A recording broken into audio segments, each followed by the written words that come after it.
Ya, doctora. Muy bien. A ver, La primera pregunta.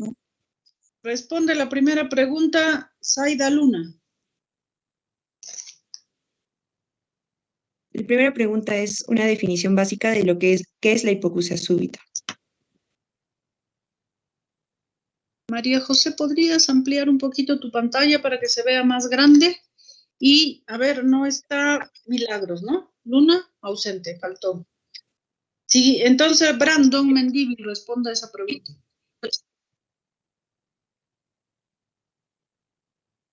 Brandon, tampoco está. Paloma Morales. Faltó. Noeline Cochea. Faltó también. Eliana, no, Eliana, aquí está. Rodrigo Peláez. Faltó. Anaí Pillaca. Doctora, buenos días. La hipoacusia súbita se define como la pérdida auditiva neurosensorial más de 30 decibeles en menos de 72 horas, según lo que expuso María José. Ya, pero creo que falta un detalle. A ver, ¿qué dice María José? María José. Sí, doctora, principalmente es la pérdida auditiva que se da mayor a 30 decibeles y en un periodo de 3 horas a 72 horas. Pero ¿qué más? Ahí falta un detalle.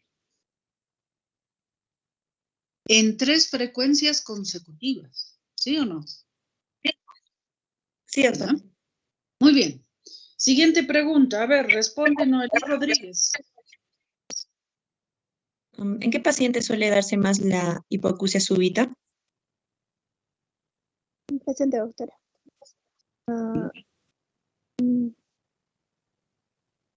Serían ambos sexos, por igual entre 30 a 60 años. La alternativa de...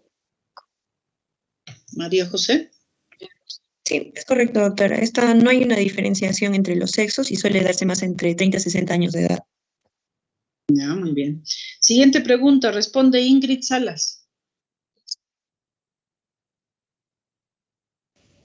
Presente, doctora. La hipoacusia súbita suele ser unilateral, bilateral, o puede darse en ambos oídos o solo en uno. Usualmente es unilateral, doctora. María José. Sí, doctora, es correcto. No, hasta el 98% de los casos es unilateral la hipoacusia súbita.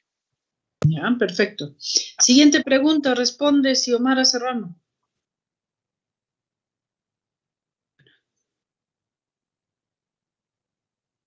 No Bueno, está. doctora.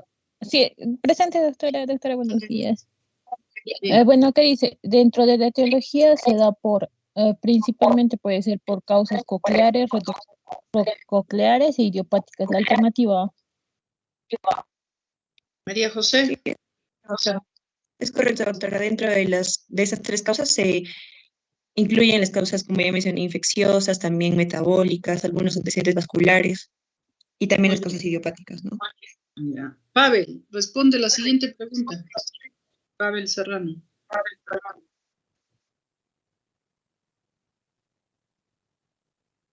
Pavel faltó. Lisette Solís. Presente, doctora.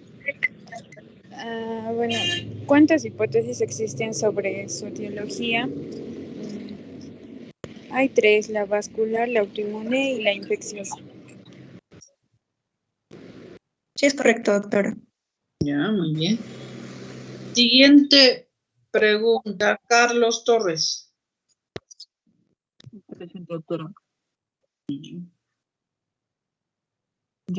¿Qué pruebas dentro del examen físico son las que más se usan? Bueno, mencionaron las pruebas de Reinert y las pruebas de Weber, ¿no? Sí, Lo es que se correcto, busca. doctora. ¿Qué dice María José? Correcto, doctora. Además, bueno, también la audiometría que se usa, ¿no?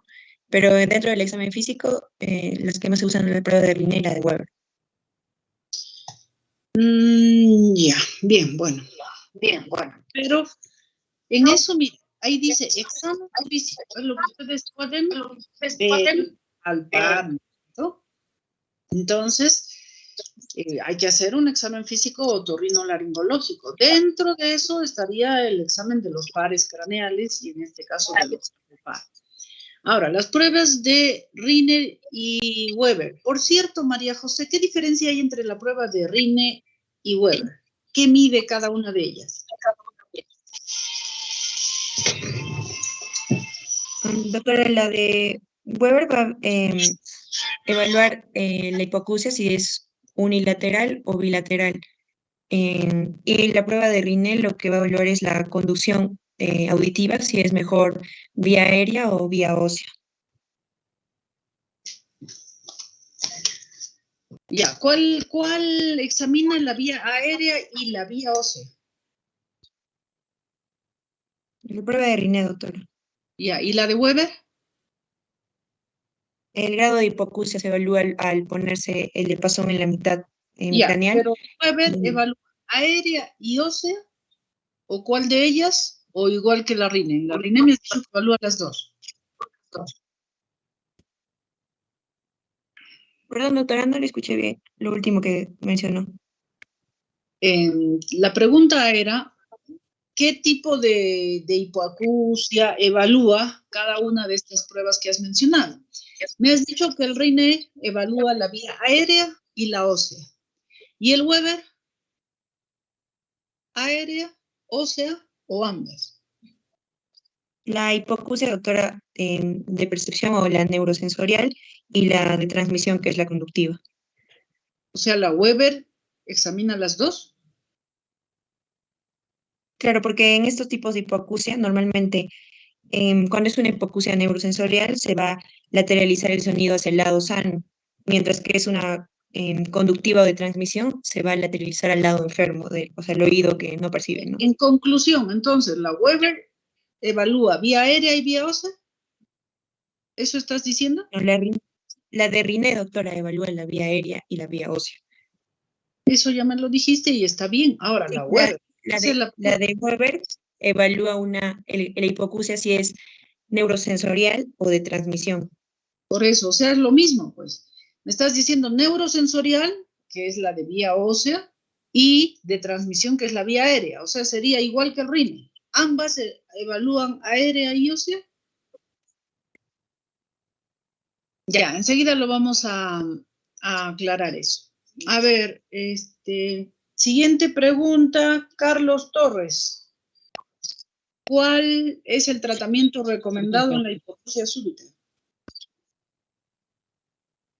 ¿Tratamiento recomendado? Sí, ahí está como 19, esa pregunta responde. No. Supongo que tratar la causa que esté causando la hipoacusia, ¿no? Una vez que se vea cuál es si es de conducción o neurosensorial, ver la causa que está causando la hipoacusia y tratarla, ¿no? A ver, ¿qué dice María José? Que, bueno, para la hipoacusia súbita el tratamiento es muy controvertido porque no hay, digamos, base científica que puedan decirnos un tratamiento específico para esta, pero generalmente se pueden usar glucocorticoides como prednisona o metilprednisolona de diferentes administraciones, oral, parenteral o también intratimpánica. Ya, y tu compañero igual habló de hipoacusia conductiva y de hipoacusia neurosensorial. ¿Estás de acuerdo? ¿Hay hipoacusia conductiva? Doctora, en lo que yo pude investigar también de algunos artículos del UpToDate, no mencionaban un tratamiento específico para cada tipo de hipoacusia, ¿no? O sea, era un tratamiento en sí general que se podía usar, ¿no? Porque como le mencioné... María José, vuelve a definir hipoacusia súbita. O mejor, primero Carlos. A ver, Carlos, defina hipoacusia súbita, como lo ha definido tu compañero. Era la pérdida bueno, mencionó que era la disminución de la disminución de la audición en 72 horas de causa inexplicable en al menos tres medidas. Por eso es lo que escuché. ¿Qué más? ¿Qué más? ¿Es conductiva o es neurosensorial?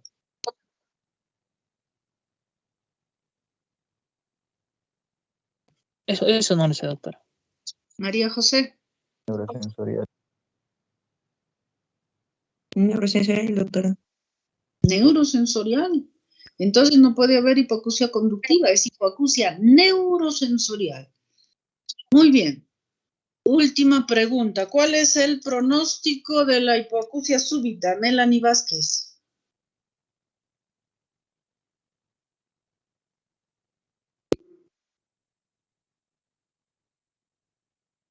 Melanie faltó. A ver, John Aiker. Faltó también. Abraham Aguirre. O digo Renzo Aguirre.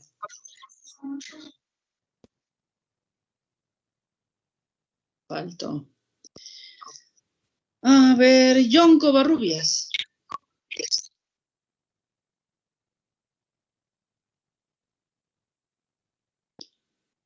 A ver, María José responde. El pronóstico, doctora, va a dar, es más favorable en las hipoacusias con frecuencias graves, como ya mencioné, y esta se da más en pacientes jóvenes, donde no hay donde la sintomatología va a ser escasa o inexistente, y eso principalmente, doctora.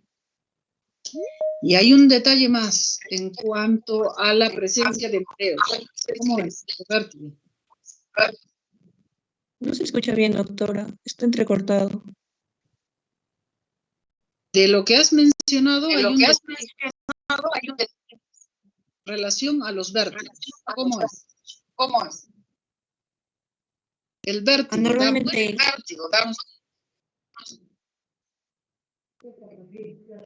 perdón, doctora, no se le escucha. Ay, a ver, ¿qué hacemos para que me escuchen bien? Por cierto, María José, ponnos tu diapositiva en la que muestra la prueba de Riney y Weber. Bien, mientras María José pone su diapositiva, ¿ahora me escuchan mejor? ¿Cómo es? Sí, doctora. Sí, doctora. Muy bien. Ahí. Ya. Miren ustedes, estas pruebas con diapasones, y aquí lo ve la figurita, no, se está saliendo de la pantalla, no lo veo, que se vean las figuritas.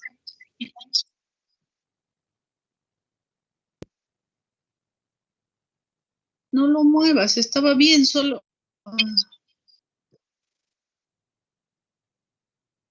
¿Lo has montado esta figura que está tapando la otra?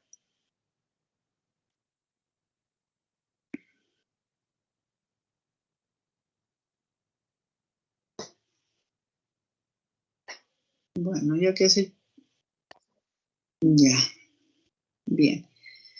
Bien, entonces aquí está la prueba de Riney y la prueba de Weber. Miren ustedes, ya hemos visto varios videos sobre la fisiología de la audición, ¿no es cierto? Entonces, ¿cómo es el mecanismo? Las ondas sonoras van vibrando y llegan, entran por el conducto, mueven la membrana, los huesecillos y golpea el estribo, la ventana. Y en la cóclea se transforma este sonido en impulso eléctrico o nervioso y viaja por los nervios, ¿no es cierto? Entonces están viendo aquí de que en la prueba de Riney están poniendo el diapasón vibrando cerca a la oreja, pero no toca la oreja. ¿Qué quiere decir eso? Que esa vibración, esos aires vibrando, está entrando al conducto, igual que una audición fisiológica normal, ¿no? Entonces, por vía aérea se llama, porque está el sonido viajando por el aire. Y la segunda parte de la prueba de Riney es que la rama del diapasón se apoya en el mastoides. Entonces, al apoyarse en el mastoides, la vibración se transmite directamente del diapasón al hueso. Entonces se obvia la vía aérea. Al pasar directamente la vibración al hueso, estimula la cóclea y la vía nerviosa. Por eso también se llama neurosensorial. En cambio, el Weber no. En el Weber están apoyando directamente sobre el hueso, que puede ser la frente, puede ser huesos nasales, por cierto, no cartílago, y también puede ser el diente. ¿Ya? Entonces, la vibración va a pasar directamente a la vía ósea. Entonces, la prueba de Weber evalúa la vía ósea puramente comparando un oído con el otro. En cambio, el RINE evalúa vía aérea y vía ósea, que la evalúa oído por oído. No sé si queda claro eso. ¿Ya? Sí, doctora. Ahora, muy bien, ¿puedes ir a las teorías de la hipoacusia súbita?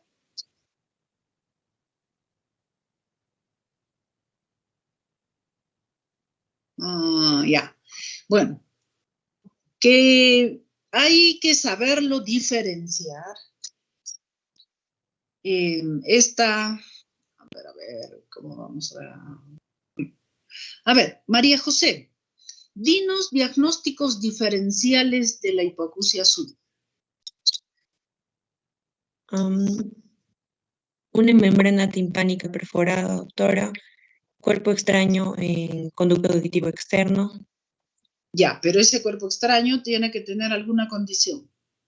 ¿Qué? Para que produzca hipoacusia. Si no, no produce hipoacusia. Tapón de cerumen también, doctora. Ya, igual, el tapón de cerumen tiene una condición para que produzca hipoacusia. ¿Cuál es? A ver, ¿o alguien quiere responder? Doctora, tiene que incluir todo el conducto auditivo externo. Eso, tiene que ocluir totalmente el conducto auditivo, porque recuerden que si hay 1 milímetro de luz por el cual pueda entrar el aire, entonces se va a producir o desencadenar el proceso de la audición normal. Muy bien, entonces como diagnóstico diferencial podría ser un tapón de cerumen, un cuerpo extraño que ocluya el conducto, incluso mismo un proceso infeccioso que ocluya el conducto, ¿no? Ya hemos tenido con la mayoría de ustedes un caso clínico, ¿no? De que tenía su taponcito de cerumen y cuando le entra agua, ocluye totalmente y produce hipoacusia. Y eso es súbito en cuanto a terminología. Estaba oyendo y al minuto que le entra el agua se quedó sordo. Entonces sería una hipoacusia súbita. Pero en el examen físico, pues uno ve el tapón, lo lava y está resuelto. Entonces hay que saberlo diferenciar del tema que estamos tratando hoy, que es hipoacusia súbita idiopática. ¿Qué quiere decir? Que hemos descartado esas posibilidades, que sea un cuerpo extraño, que sea una otitis, que una perforación de membrana timpánica, y nos quedamos con un grupo del cual no sabemos su etiología. Otra cosa importante en la definición. Si es un cuerpo extraño, si es una otitis, una perforación de conducto, va a dar una hipoacusia neurosensorial o conductiva. A ver, ¿quién me responde? María José. Un tapón de cerumen. Escuché bien la pregunta. Un tapón de cerumen, una perforación de membrana timpánica, una otitis, sea externa o media. ¿Qué tipo de hipoacusia produce? Perfecto, conductivo. ¿Ya? Y en este caso de la hipoacusia neurosensorial idiopática, vamos a tener una hipoacusia. ¿De qué tipo? Neurosensorial. Neurosensorial, perfecto. Entonces ahí ya tenemos algunas diferencias. Volviendo a nuestro tema, hipoacusia súbita idiopática, existen hipótesis de cuál es el efecto para que se produzca esa hipoacusia súbita en por lo menos 3 frecuencias consecutivas mayores a 30 decibeles e hipoacusia neurosensorial. Entonces, ya vuestra compañera ha mencionado todas estas y en efecto realmente no se sabe. Por cierto, ahora que estamos en etapa de COVID, el COVID no solo produce anosmia, como lo habrán oído y la mayoría de las personas lo conoce, en muchos casos también ha producido hipoacusia súbita. Ahora, no sabemos si es que es las hipoacusias súbitas que siempre hemos visto o tiene que ver el COVID. Lo cierto es que ha incrementado la frecuencia de hipoacusias súbitas en época de pandemia. Entonces, eso nos hace suponer de que el COVID ha tenido que ver también con las hipoacusias súbitas. Y eso corroboraría o iría a favor de esta hipótesis de que la hipoacusia súbita tiene que ver con infecciones virales para que se produzca, ¿no? Otro aspecto que influye, porque también en las hipoacusias ha incrementado mucho la frecuencia de los acúfagos, igual que las hipoacusias súbitas. Entonces, también se dice que iría a favor de esta teoría vascular porque saben ustedes que el COVID se ha demostrado que produce microtrombos. Entonces, que estos trombos podrían haberse instalado en la arteria auditiva y esa ser la causa de la hipoacusia súbita que ha incrementado en épocas de COVID. Muy bien, ¿puedes ir al tratamiento, por favor, María José? Y precisamente en relación a estas posibles teorías, también se orienta el tratamiento de la hipoacusia súbita. Aunque no se sabe exactamente por qué es, se usa como primer punto los corticoides sistémicos para tratar de reactivar la función de ese nervio que está siendo afectado. Y también en relación a las posibles teorías, hay personas que dejan, por ejemplo, para la vascularización, elementos que mejoran la vascularidad del oído. Otro, y lo ha mencionado vuestra compañera, los antivirales, que lo ha puesto allí. Aunque, por ejemplo, si fuera COVID, se ha demostrado que los antivirales de los que ha puesto allí, que más son para herpes, no funcionan. Entonces, pero bueno, hay quien que por si acaso lo usa, ¿no? Y también aquí que no está para tratar de reactivar ese nervio que está funcionando deficientemente, se propone, por ejemplo, cámara hiperbárica. Ponerle oxígeno a presión a su organismo para que oxigene mejor las estructuras que pudieran estar en aireación con poco oxígeno para que puedan pues reactivarse y acelerar, ¿ya? Muy bien, entonces creo que con esto queda aclarado algunos puntos. Si alguien tiene alguna pregunta, si no, María José, gracias, deja de compartir.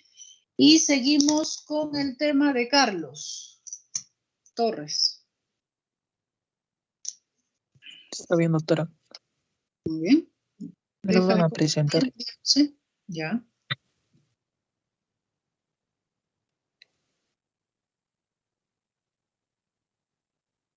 Ya, pues, puedes darle, por favor.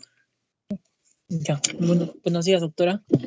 Buenos días, compañeros. En esta oportunidad a mi persona le ha tocado el tema de lo que es vértigo posicional paroxístico benigno. Siguiente, por favor, para entender la siguiente. Gracias. Para entender lo que es el vértigo, disculpe, es necesario entender lo que es la fisiopatología. Vamos a ver que el mantenimiento de la postura y la orientación espacial van a intervenir 3 sistemas, ¿no? Estos 3 sistemas se complementan y compensan en caso que haya una disfunción en alguno de ellos, sea parcial o totalmente, ¿no? Dentro de estos sistemas tenemos el sistema visual, el cual se encarga, ¿no?, de la información, conducir la información visual que va desde la retina y sobre todo los órganos, bueno, en este caso los músculos extraoculares, hacia lo que es el córtex occipital, ¿no? Hacia la vía visual a nivel occipital, ¿no? Esto en estrecha relación con los receptores del sistema vestibular, ubicados sobre todo en lo que son los canales semicirculares, ¿no? El cual voy a explicar más adelante. Dentro de esto también tenemos al sistema sensitivo somático, el cual se encarga de la información proprioceptiva de las articulaciones a nivel de los miembros inferiores, ¿no? Pero vamos a ver que este sistema sensitivo somático también va a estar presente a nivel del cuello, ¿no? Dando esta información sobre la postura y el concepto espacial. Y por último, el sistema más importante, los receptores del sistema vestibular, ¿no? Vamos a ver que, como un recordaris anatómico, este receptor del sistema vestibular va a estar ubicado en lo que es el oído interno. El oído interno o laberinto va a estar dividido en un laberinto anterior o cóclea y en un laberinto posterior, ¿no? Dentro del laberinto posterior van a estar los órganos otolíticos, el cual es el sáculo y el utrículo, y los canales semicirculares, ¿no? Sea anterior, posterior o horizontal. Entonces, estos canales, este sistema vestibular o receptores del sistema vestibular que hablamos de las células ciliadas van a enviar la información en relación con la gravedad, el movimiento de rotación o también llamado movimiento angular y la aceleración, ¿no? Todos estos tres sistemas, como ya he mencionado, buscan lo que es mantener la posición y establecer lo que es el concepto espacial. A concepto espacial me refiero en los tres ejes, ¿no? O sea, de arriba hacia abajo, de adentro hacia afuera y de izquierda a derecha, ¿no? Esos tres ejes principalmente. Siguiente, por favor.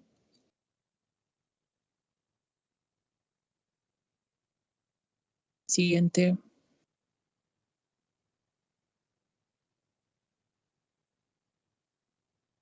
Ya, bueno, ya.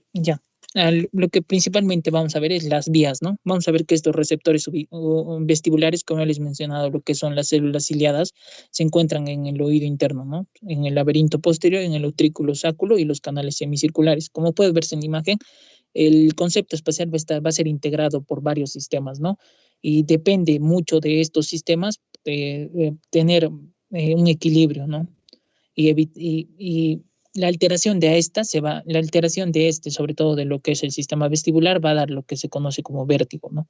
Siguiente, la primera neurona va a ubicarse a nivel del ganglio de Scarpa o también ubicado en el oído interno, ¿no? Como puede verse, el ganglio vestibular. Este va a llevar la transmisión a través de lo que son las fibras a nivel del dorso, a nivel primero cervical, en este caso, hacia las fibras posteriores, en este caso. Y la segunda neurona, siguiente, por favor. Siguiente.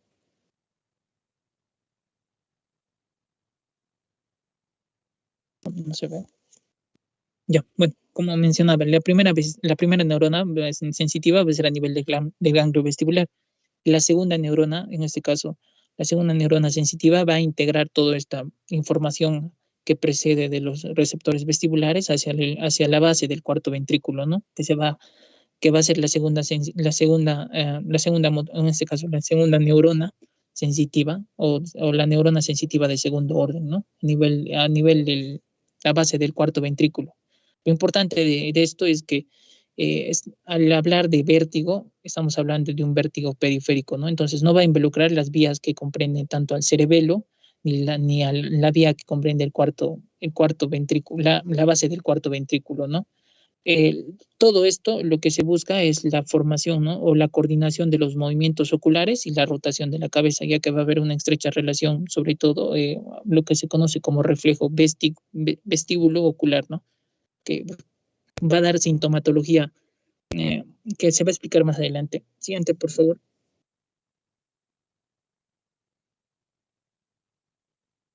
Ya, bueno. Ahora, ¿qué es el vértigo postural paroxístico benigno? Va a ser la forma más común de vértigo periférico, ¿no? Y representa casi, como se menciona, la mitad de los pacientes con disfunción vestibular periférica, ¿no? Epidemiológicamente, esto se va a dar en pacientes mayores de 60 años. Y la incidencia va a ser mayor en mujeres de 2 a 1 respecto a varones. Dentro de la patogénesis, como ya he mencionado, se suele atribuir a una canalitiasis es decir, residuos de calcio dentro del canal semicircular. Ahora, ¿cómo se produce esto? ¿De dónde estos residuos de calcio pueden formarse? Bueno, dentro de la anatomía, o bueno, claro, dentro de la anatomía de lo que son los órganos otolíticos, en este caso el sacro y el utrículo, vamos a ver que estas van a tener van a estar sobre, las células ciliadas van a estar en una forma de placa, ¿no? Y esta forma de placa va a ser, va a ser una losa pesada que contiene un material que es calcio principalmente, ¿no? Entonces, ¿qué sucede? Al momento de nosotros realizar los movimientos, en este caso de aceleración, respecto a la gravedad, hablamos de, digamos, mover, o bueno, flexionar el cuello, en este caso, la cabeza sobre el pecho, o extender, ¿no? Extender lo que es la cabeza, la lateralización hacia los hombros, sea derecha o izquierda, va a haber un movimiento lineal, una aceleración lineal. Entonces, muchas veces este material que contiene la losa pesada en las células ciliadas de los órganos otolíticos va a migrar a lo que son los canales semicirculares y va a producir lo que es estas canalitiasis, ¿no? Produciendo una sintomatología que vendría a ser vértigo, y acompañada a esta lo que es el nistagmus, ¿no? Lo cual voy a explicar más adelante cómo se produce esto. Pero el principio es ese, básicamente, no permite que la endolinfa, o bueno, el líquido que está dentro de los canales semicirculares pueda discurrir libremente, ¿no? Y produciendo lo que es produciendo lo que es el vértigo. Como se menciona, son motoconias sueltas, cristales de carbonato de calcio. Estas detectan aceleraciones de la cabeza angular, hace referencia a lo que son los órganos, en este caso, como puede verse ahí, los canales semicirculares. El canal semicircular más afectado vendría a ser el canal semicircular posterior, el cual es el sitio más común de canalitiasis. Es idiopático en un 35% de veces. También puede estar como antecedente de traumatismos craneales o latigazos cervicales, ¿no? De un 15 a un 30%.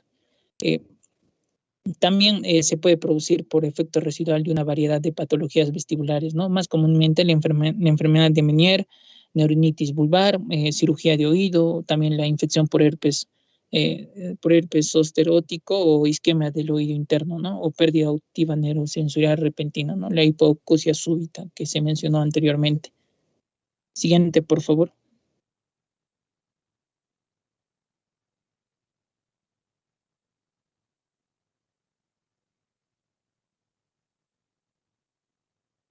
Ya, bueno, dentro de las manifestaciones clínicas va a ser, ¿no? El vértigo.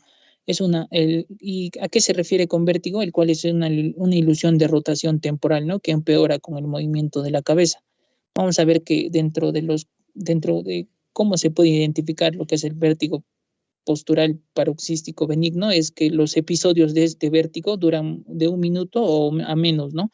Va a estar asociado a lo que son náuseas y vómitos, y los episodios reaparecen periódicamente durante semanas o meses sin tratamiento, ¿no? Algo que está muy unido a lo que es el vértigo va a ser el nistagmo, ¿no? Y el principio es que, a ver cómo explicarlo ya. Ya les he mencionado, hay 3 canales. Los canales, los canales semicirculares anteriores, posteriores y horizontales. Van a ver de estos, cada uno va a tener un anterior o un posterior. Entonces, canal anterior superior, canal anterior inferior, canal posterior superior, canal posterior inferior. Y para los canales horizontales, anteriores y posteriores. Entonces, va a haber en total 6 canales. Ya. Estos 6 canales van a estar en estrecha relación con lo que vendría a ser los músculos extraoculares, ¿no? Hablamos del recto medial, el recto lateral, el recto superior e inferior, oblicuo superior y oblicuo inferior, con los músculos extraoculares. Entonces, lo normal es que cuando uno ve un punto fijo, eso se llama reflejo vestibulo-ocular, cuando uno ve un punto fijo y trata ahorita de mover la cabeza, va a ver que hay una compensación, hay una excitación en la cual trata de que nuestro ojo se vaya para el lado que estamos moviendo, pero hay algo que lo detiene, que es una inhibición. Ese es el reflejo vestibulo-ocular. Pero ¿qué sucede en el caso del vértigo paroxístico postural benigno?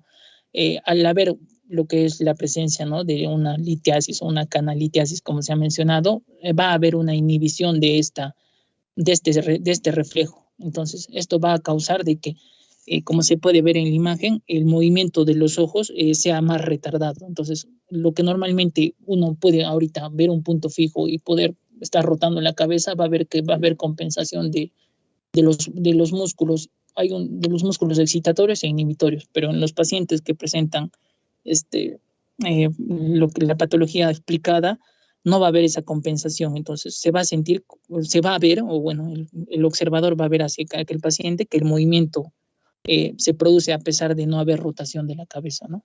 No va a haber esa inhibición, o va a haber un retardo en el movimiento de los ojos, y eso es el nistagmo. Entonces, para el diagnóstico de esto se necesitan las maniobras. En este caso, el test es el HACS. Siguiente, por favor. Un video mejor para que me entiendan. Siguiente. ¿Podría reproducir, por favor?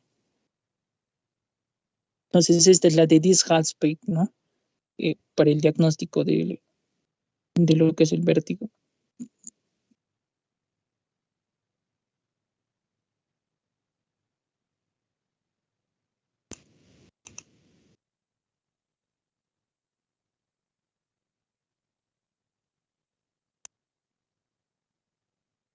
Ya bueno, me parece que no se escucha. Lo que básicamente es, trata de hacer movimientos, ¿no? Lateralización. En este caso, lateralizaciones de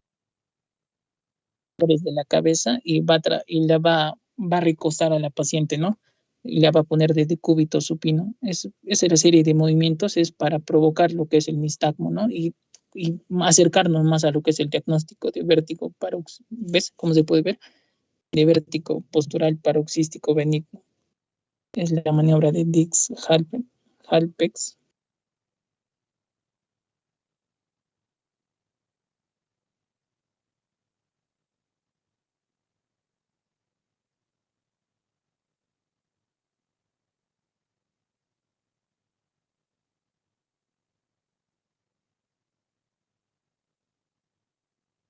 Normalmente es de 1 minuto, ¿ves? Como puede verse, él está tratando de calcular el tiempo para realizar el siguiente movimiento, ¿no? Lo que se busca es provocar lo que es el nistagmo, en este caso el nistagmo rotatorio y un nistagmo horizontal. Siguiente, por favor. Claro, se le pide de nuevo estar en la misma posición y ese es el diagnóstico. Siguiente.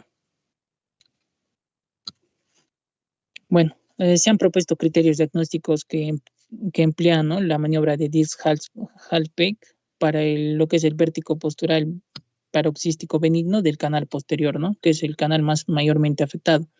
Como se puede ver, el nistagmo y el vértigo suelen aparecer con una latencia de unos 30 segundos y duran, no, claro, de unos 30 segundos, ¿no?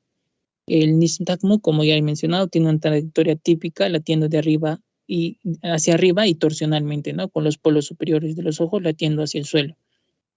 Una vez que el nistagmo se detiene, el paciente se sienta. El nistagmo reaparecerá, pero en la dirección opuesta, ¿no? El movimiento hace de que se aparezca un nistagmo de arriba hacia abajo o rotatorio, y cuando el paciente vuelve a la posición original, como puede verse en el video, en este caso el nistagmo va a reaparecer, pero en la dirección opuesta, ¿no? Y lo que se menciona es que luego se debe repetir la maniobra al paciente hacia el mismo lado, con cada repetición, la misma intensidad y la duración mientras más se repite, si se repite del lado contrario, va a haber una disminución en la intensidad y en la duración del nistagmo, ¿no? Pero lo que se busca es que se confirme que haya la presencia del nistagmo. Siguiente, por favor. Entonces, esta es una pequeña tabla que saqué del UpToDate, en el que, según la maniobra de Dix-Hallspike, para el diagnóstico para el nistagmo posicional, trata de diferenciar, ¿no? entre un trastorno periférico y un trastorno central, ¿no? Como puede verse, el periodo latente antes del inicio del nistagmo posicional el tiempo nos puede ayudar a diferenciar, ¿no? Si es de 2 a 20 segundos que mencionan, nos puede estar hablando de un trastorno periférico. Si lo sumamos a la duración, que sea menos de 1 minuto, la fatigabilidad, o sea, en la repetición de los movimientos de Dix-Hallspike causa fatigabilidad, podríamos estar hablando de un trastorno periférico. Y si la intensidad del vértigo que se genera a partir de esta maniobra es severo, también habla de un trastorno periférico, ¿no? Mientras que de un trastorno central, la duración del nistagmo es mayor de 1 minuto, normalmente no fatiga los cambios en la posición y la intensidad del vértigo es menos severo, ¿no? A veces no hay, la intensidad del vértigo no se siente, ¿no? Por eso hace referencia a un trastorno central. Siguiente, por favor.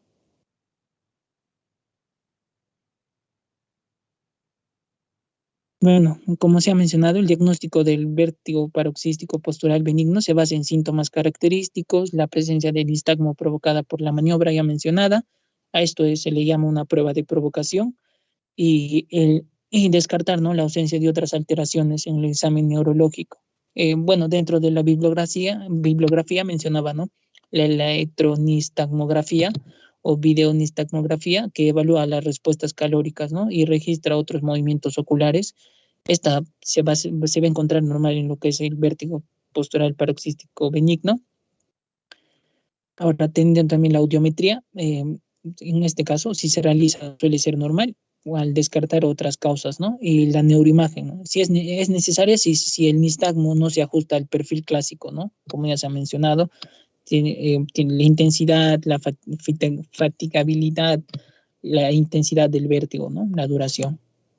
Al perfil clásico de lo que vendría a ser una canalitiasis de canal posterior, ¿no? O si el paciente no responde al tratamiento, y es probable que sea normal en ausencia de hallazgos clínicos sospechosos de patología central, ¿no? Siguiente, cuando menciona no responde al tratamiento, se refiere, siguiente por favor, a esto, a las maniobras de reposicionamiento de partículas. El vértigo postural paroxístico benigno se trata de manera efectiva con la mayoría de casos mediante maniobras de reposicionamiento de partículas, ¿no? Tenemos la maniobra de Semont.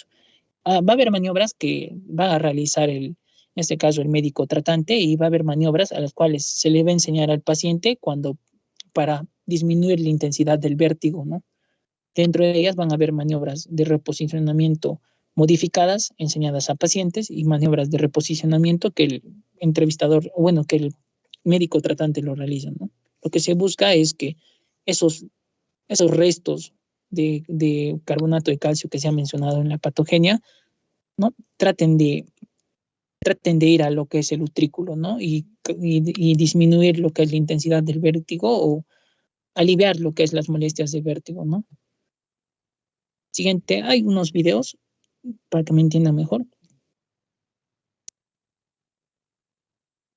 A ver si puedes ponerlo. Ahí está. Ya. Yo acabo de poner el... Se escucha, ¿no?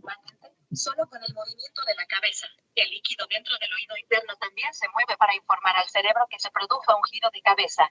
Sin embargo, si un cristal llamado otolito se desplaza hacia el canal posterior del oído interno, se produce un mareo del VPPB. El movimiento fluido ocurre debido al cristal en lugar de girar la cabeza, lo que hace que el cerebro piense que se ha producido un movimiento aunque no haya ocurrido ninguno. Cuando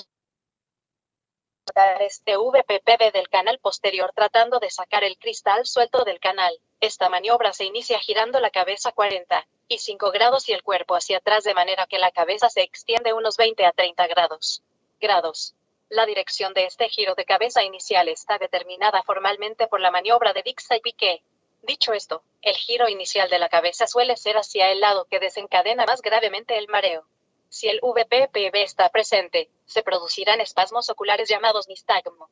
Después de 30 a 60 segundos, la cabeza se gira 90 grados hacia el lado opuesto, y se mantiene durante otros 30 a 60 segundos. La cabeza se gira otros 90 grados para lograr que el paciente gire sobre su costado, que luego se mantiene durante otros 30 a 60 segundos. Como se ha visto, se trata, ¿no?, en este caso la paciente está realizando una maniobra de modificada, la cual la realiza por sí sola. Como ya se ha visto en el video, se busca, ¿no?, que en este caso los restos de estos otolitos salgan, ¿no?, hacia lo que es el utrículo y disminuyan la intensidad del vértigo. Siguiente, van a haber otras maniobras. Bueno, ahí está graficando. A ver, déjalo, por favor. Bueno, en este caso, esta vendría a ser la maniobra de Brandt-Darov. Siguiente.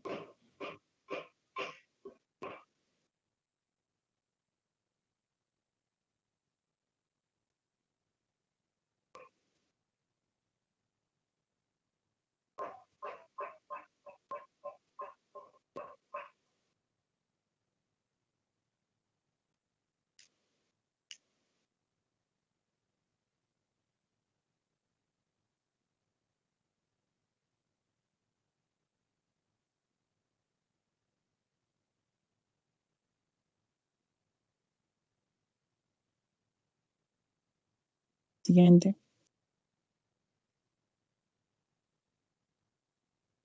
Bueno, esa va a ser la maniobra de, a ver.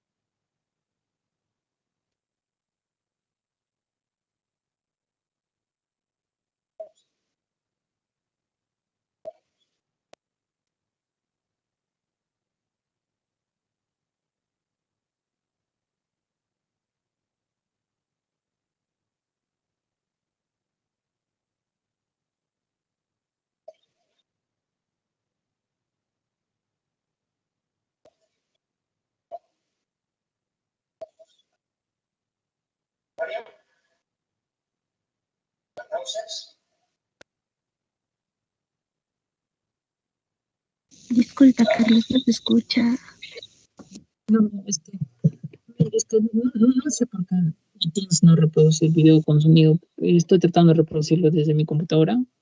Lo que básicamente explica es que en esta maniobra de Darrow, o bueno, de Brand Darrow, al paciente se le trata, ¿no?, de pedirle que, como, bueno, no se escucha, ¿no?, pero el doctor menciona que se tiene que poner la cabeza del lado que esté doliendo, o sea, del lado que esté produciéndose el vértigo, sea derecho o izquierdo, y tratar de recostarse sobre esa zona, ¿no?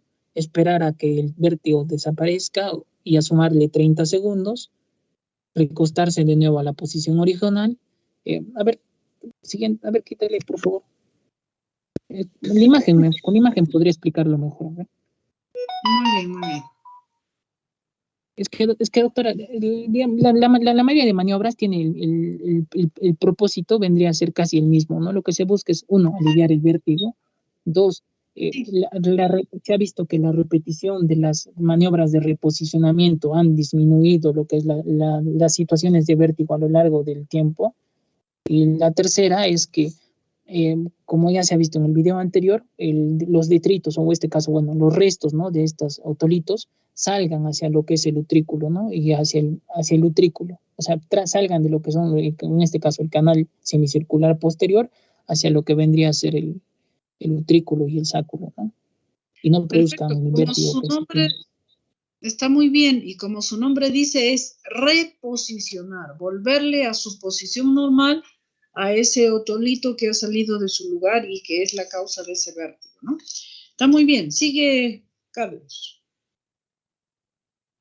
Ya, doctora, entonces, con eso sería todo, pero algo importante así que me gustaría mencionar y podría ser el diagnóstico diferencial más importante que un paciente, pues bueno, el diagnóstico diferencial más importante vendría a ser lo que es la hipotensión ortostática, uno de los diagnósticos diferenciales más importantes que tiene el vértigo, el vértigo posicional paroxístico benigno, ¿no? La diferencia es que la hipotensión ortostática, el paciente se levanta bruscamente, ¿no?, y empieza a tener esa sensación de mareo.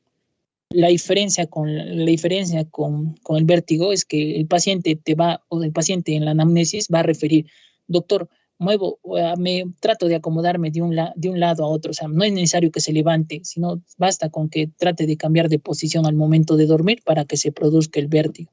Entonces, esa es una gran diferencia que se menciona en la bibliografía que he revisado, ¿no?, que muchos de los pacientes van a referir esa sensación de mareo al levantarse, estaría haciendo referencia a una hipotensión ortostática, ¿no? Pero si el paciente no se levanta y el vértigo se produce en la cama cuando se está tratando de acomodar de un lado a otro para dormir, se está tratando de un vértigo posicional paroxístico benigno, ¿no? Con eso finalizaría mi exposición, doctora. Muy bien, muy bien. A ver, tus preguntas. Primera pregunta, responde Alfredo Cuellar. Presente, doctora, buenos días. Buenos días. ¿Qué estructuras principalmente está involucrada en lo que es la fisiopatología del vértigo paroxístico benigno? Pues bueno, están principalmente involucradas lo que son los receptores vestibulares, como ya mi compañero lo explicó, que se encuentran a nivel de lo que es el oído interno, y que corresponden al utrículo, el sáculo y los canales semilunares. Semicirculares. A ver, ¿qué dice Carlos? ¿Está correcto o qué le falta? Sí, doctora, también agregar que estos receptores vestibulares son las células ciliadas, ¿no? Independientemente del tipo, cuando uno lee fisiopatología del vértigo, le va a confundir sobre todo los tipos, ¿no? Hay unos tipo 1, tipo 2. Lo que tienen que recordar es que cuando se flexionan estas células ciliadas, se produce lo que es los movimientos de aceleración, se reconoce el movimiento de aceleración, ¿no? Aceleración cuando es lateralizaciones, extensión o flexión, y movimientos angulares o aceleraciones angulares cuando es rotación interna o externa. Solo agregar eso, doctora. Muy bien, otro aspecto en la nomenclatura, ¿no? Si bien es cierto, vértigos existen varios tipos, varias causas, neuronitis vestibular, laberintitis, etcétera, pero bueno, vuestro compañero se ha enfocado en lo que es el vértigo postural y esas abreviaturas son vértigo postural paroxístico benigno, que es el más frecuente, ¿ya? Entonces, su nombre lo dice vértigo. Primero, ¿qué es vértigo? Ya hemos dicho que es sensación de giro. Entonces, el paciente, ya cuántas veces hemos comentado de que a cualquier cosa le llama a veces mareos o le llama vértigos o lo toman como si fueran sinónimos. Vértigo es sensación de giro, ¿ya? Entonces, ¿qué siente este paciente? Que la casa gira y él dice, la casa me da vueltas o mi cabeza da vueltas, pero en concreto es giro. Postural, ¿qué? Que está en relación a la posición. El paciente se refiere normalmente que cuando me levanto de la cama y salgo a la derecha o a la izquierda es cuando empieza a girar la casa. Paroxístico, ¿por qué? Porque el paciente descansa un momento y desaparece y llega al consultorio caminando bien, aparentemente sin ninguna molestia. Y benigno, bueno, porque es de naturaleza benigna, ¿no? Entonces, y para diagnosticarlo, con esa primero referencia de la anamnesis que el paciente dice que tiene vértigos, o sea que las cosas giran, no solo se mueven, y he ahí los diagnósticos diferenciales, por ejemplo, lo que acaba de decir vuestro compañero, ¿no? La hipotensión ortostática, que me levanto, pero ahí no veo en la hipotensión ortostática, ¿no? No veo que la casa gira, sino que más bien se nubla la vista y como que me desvanezco y se puede desmayar. Entonces, ese contexto es muy diferente. O es diferente a que, no sé, pues todo el tiempo estoy viendo que las cosas se mueven, por ejemplo. O que cuando camino, mi cuerpo se va a la derecha. Entonces, son patologías distintas, ¿no? En este caso es que en relación a los movimientos de la cabeza, a la postura, se presentan estos vértigos. Y justamente las maniobras que ha mencionado, la de Hallpike, básicamente para ver de qué lado, cuál de los canales está afectado, para, según eso, hacer las maniobras de reposición. Muy bien, siguiente pregunta, la responde Araceli Curro.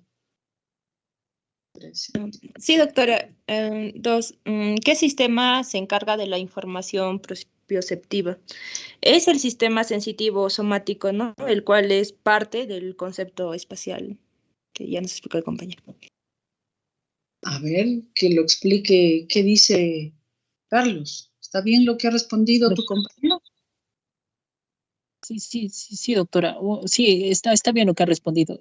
Bueno, en la bibliografía que revisé lo tomaba de esos tres sistemas, ¿no? El somático, que sea parte del concepto espacial, y por último, el más importante, ¿no? El vestibular. Pero otras bibliografías que no quise para no confundirlos era que tomaba vías aferentes, vías eferentes, y no consideraban, no consideraban dentro de lo que era el vértigo paroxístico postural benigno al sistema vestibular. Bueno, trataban de dar otra explicación por qué se producía este vértigo, ¿no? Por una alteración a nivel de las vías aferentes o eferentes. Entonces, para no confundir, es esos tres sistemas, que dentro del sistema que ha mencionado la compañera es el que forma parte de lo que es el concepto espacial. Bueno, a ver, primero, para el equilibrio interviene primero el sistema vestibular, segundo, el aspecto visual, y tercero, este sistema propioceptivo. Ahora, ahí dice, ¿qué sistema se encarga de la información propioceptiva? Ninguno de los dos ha respondido. ¿Qué sistema se encarga? ¿Qué cosa es primero propiocepción? Primero, propio, ¿qué significa? Propio, de uno mismo. Y cepción, la sensibilidad, la respuesta. ¿Qué significa eso? Que hay otros órganos, por ejemplo, los pies me informan, estoy parada sobre mis pies. O mis glúteos me informan que estoy sentada sobre mis glúteos. Entonces, giro la cabeza a un lado y me está informando mi cabeza de que estoy en determinado lado, ¿no es cierto? Entonces, es lo que nuestro propio piel, nuestras articulaciones, nuestros músculos nos informan sobre la posición de nuestro cuerpo, ¿no? Entonces, así yo tenga los ojos cerrados y, no sé, pues tengo la mano en la cabeza. Me está informando mi mano y la sensibilidad de la piel de mi cabeza que mi mano está sobre la cabeza. O sea, es lo que nuestro propio organismo, piel, articulaciones, músculos, nos informa de la posición de nuestro cuerpo. Eso es la propiocepción. Muy bien, tercera pregunta, la responde Mabel Escobedo, que por cierto ya espero suelto su problemita en las diapositivas. Ya, doctora, ¿cuáles son los sistemas encargados del concepto espacial? De lo que explicó Carlos sería el sistema visual, el sistema sensitivo y los receptores que se van a encontrar a nivel vestibular. ¿Qué dice Carlos? Sí, doctora, ya lo he explicado sobre el sistema somático. El sistema visual sería decir que la información esté integrada de parte de los canales hacia los músculos extraoculares. La retina también juega un papel importante porque envía lo que vemos hacia lo que es el canal, bueno, al córtex occipital, y esto nos ayuda, ¿no? En ese el reflejo vestíbulo ocular, ¿no? A tratar de a seguir manteniendo lo que es la nitidez al momento de ver, ¿no? Y por último, el sistema vestibular que ya se ha explicado. ¿Sí está bien, doctora? Bueno, muy bien. Entonces, lo reiterando, para el equilibrio hace falta tener indemnidad del sistema laberíntico, del sistema visual y del propioceptivo. Entonces, el sistema visual nos informa, exacto, estoy a 1 metro del escritorio, estoy a 2 metros de las escaleras, estoy con el pie arriba, mi cabeza está viendo de frente, ¿no? Entonces, lo que nuestros ojos nos informan. Incluso para evaluar el laberinto o el equilibrio, quitando ese aspecto visual, hacemos algunos exámenes con los ojos cerrados, para que el paciente no se apoye de esa contribución visual para mantener el equilibrio, ¿no? El Romberg, por ejemplo, que pies juntos, bien parado, ojos cerrados. Entonces, a ver cómo el cuerpo mantiene ese equilibrio. O tantas otras pruebas, el índice nariz, el Gutenberger, la mayoría las hacemos con los ojos cerrados para quitar la ayuda del aspecto visual en la mantención del equilibrio. Muy bien, siguiente pregunta, la responde Doris, a ver, nuestra delegada. Y recuerde, por favor, que chicos, en el transcurso de hoy y mañana, envíenle a vuestra delegada esas interrogantes que tengan, si es que la tienen, y me lo haces llegar, por favor, mañana al mediodía como máximo, ¿ya? A ver, Doris, responde la siguiente pregunta.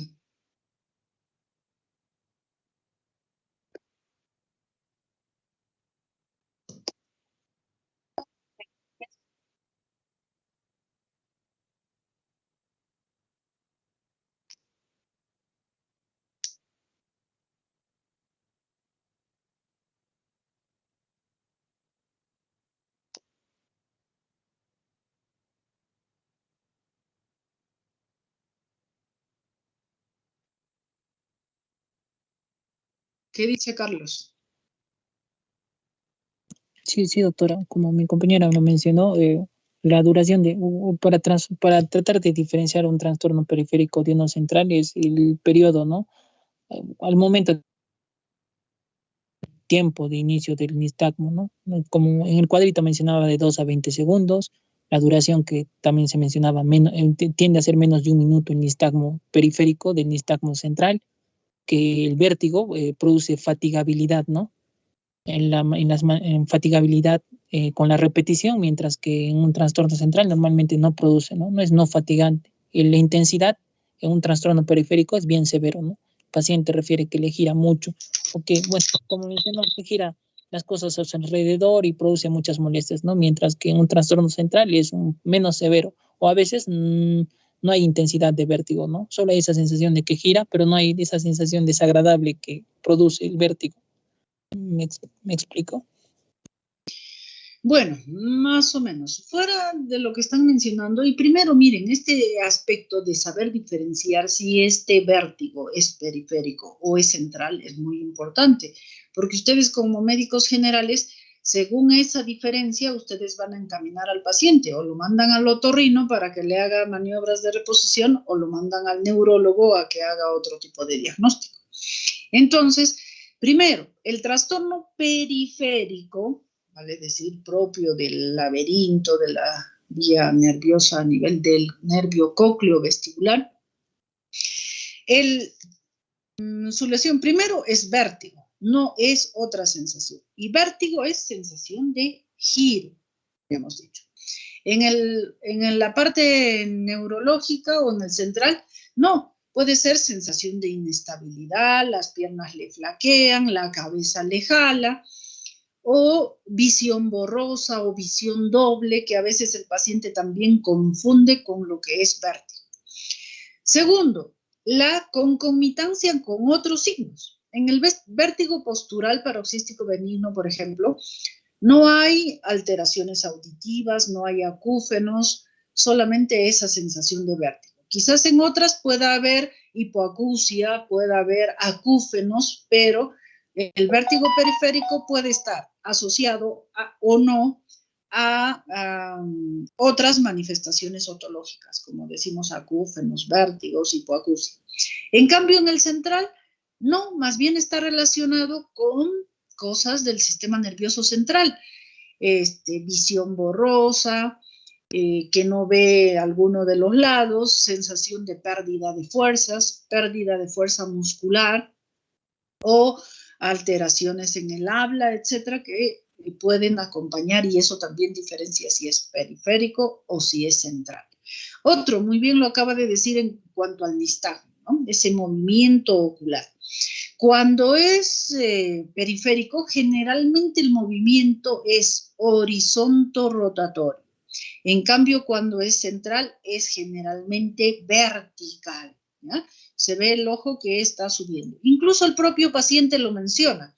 Dice, mis mareos, la casa da vueltas, así, horizontalmente.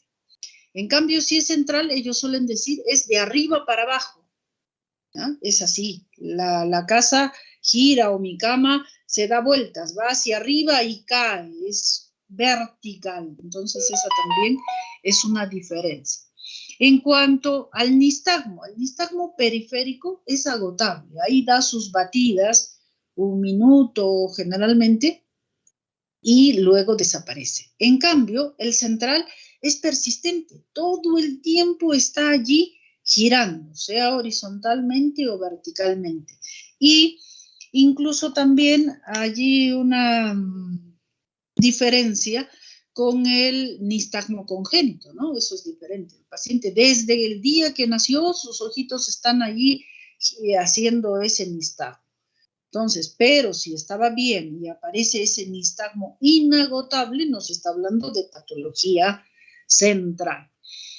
A ver, duración, tiempo, tipo de movimiento, nos hacen la diferencia si es vértigo, central o periférico. Muy bien.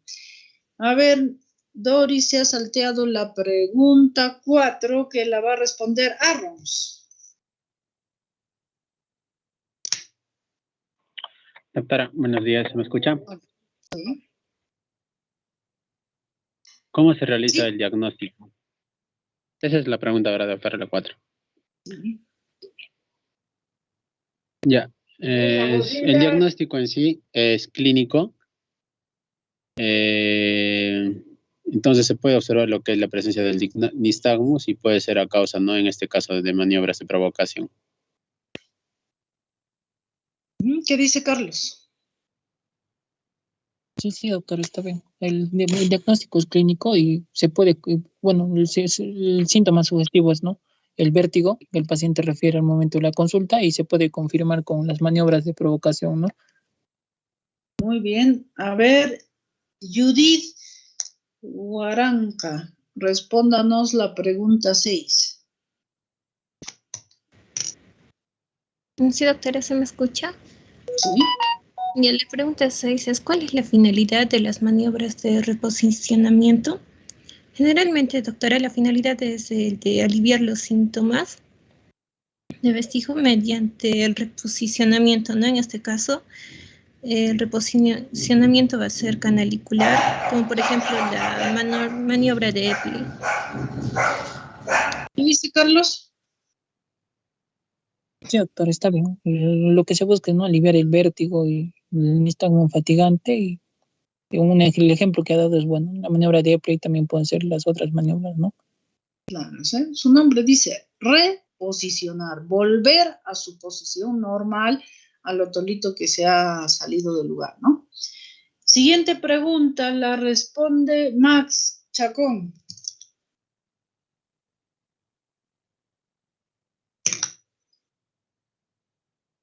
Max no está. Max faltó. No, ¿dónde está Max? Ya me estoy equivocando. A ver, siguiente pregunta, la responde Sebastián Fernández. O mejor dicho, la misma pregunta, porque Max no está. ¿Qué es el vértigo? Se define, doctora, como la falsa sensación de movimiento de uno mismo o del medio externo en ausencia real de movimiento. ¿Qué dice Carlos? Sí, doctora, también lo definían como alucinación de movimiento, ¿no? Y lo diferenciaban del mareo porque en el mareo había una desorientación, ¿no? Sí se está viendo con mi compañero, o también que gira Vértigo es vértigo, recuerden cuando hablamos de vértigo es giro, ¿ya? Girar. La casa da vueltas o da vueltas de arriba para abajo, que sería central o horizontalmente. Muy bien, seguimos. La siguiente pregunta la responde Juan Diego.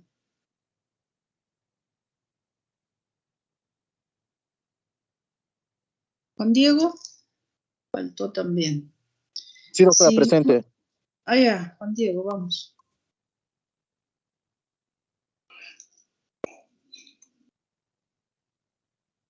Responda la pregunta, Juan Diego, si es que está presente. Sí, doctora, mi compañero me va a decir, o bueno. Ahí lo tienes, o bueno, Carlos, léele cuál es la pregunta. Ya, 9. ¿Cuál es el prototipo de paciente en el vértigo paroxístico postural benigno? Bueno, vamos a ver que el prototipo es un paciente de 40 años, bueno, que tenga alguna comorbilidad, ¿no? Como hipertensión arterial o tenga diabetes, ¿no? Que refiere vértigo nocturno del lado afectado. Que no refiere a hipoacusia ni acuéfanos, ¿no? A ver, Carlos, ¿qué dice? Prototipo. Sí, doctora. Está bien. La mayoría de pacientes que se refiere son pacientes de mayores de 40 años. También, bueno, agregar eso que es de sexo femenino, ¿no? Como se ha visto en la incidencia, es mayor, de una relación de 2:1, ¿no? Y eso la mayoría de veces que se presenta el vértigo es a nivel, nocturno, ¿no? Porque la mayoría trata de dormir de un lado, trata de reposicionarse al otro, o trata de acomodarse, ¿no? Al momento de dormir. Entonces ahí le produce lo que es el vértigo, ¿no? Pero a esto no va a haber la presencia de hipoacusia ni de acúfenos, ¿no?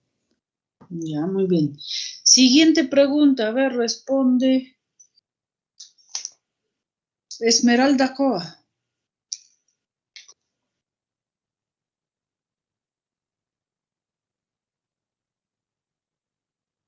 No está Esmeralda. Siguiente,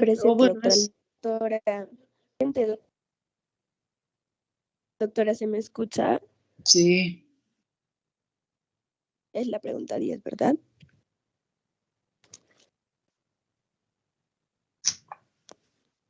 Sí. ¿Cuál es el canal semicircular mayormente afectado? Según la exposición es el posterior, porque se afectaba mayormente y también daba la sintomatología más habitual. ¿Qué dice Carlos? Sí, doctor, está bien. El posterior es el que más afecta de los tres canales semicirculares que hay. Y es el que mayormente de ese prototipo de clínica, ¿no? Vértigo más nistagmo horizontal rotatorio. Muy bien. Y la pregunta 8 creo que no la han respondido. A ver, Santiago Alférez, responda a la pregunta 8. Presente, doctora. La pregunta 8 nos habla sobre, dentro de la patogenia ¿cuál es la causa más frecuente? Bueno, sería dentro de la patogenia, según lo que explicó Carlos, era sobre que había afectación, ¿no? A nivel de los canales semicirculares del oído afectado. ¿Y cuál es la cuestión? Infección, trauma, ¿cuál es la afección? ¿Qué dice Carlos? Sí, doctora. Bueno, dentro de la pregunta la formulé mal, creo, pero lo que trataba de indicar era que de todo lo que es el laberinto posterior, o trículo, sáculo y los canales semicirculares, los más afectados serían los canales semicirculares, pero dentro de la patogenia, así hablando, es idiopático en un 35%, traumático de un 15 a un 35%, y también ¿no? como rezago de enfermedades como la enfermedad de Meniere, herpes ótico, herpes zosterótico, ¿no? Una afectación a nivel de lo que es las arterias que Yo creo irrigan que el estás laberinto complicando posterior. las cosas. A ver, ¿por qué se produce el vértigo postural paroxístico? Porque hay una canaliculitis a nivel de los canales semicirculares, una canalitiasis, la presencia de un otolito a nivel de los canales semicirculares. Ya, eso, canalolitiasis, se llama litiasis es una piedra, ¿no es cierto? En canalo de canal, una piedra en el canal. ¿Y esa piedra qué es? Un otolito que está fuera de sitio, metido en el canal. Y eso es lo que produce el vértigo postural. Muy bien, listo, gracias, deja de compartir y a ver, Mabel, ¿tu tema? Sí, doctora, me lo voy a presentar inmediatamente.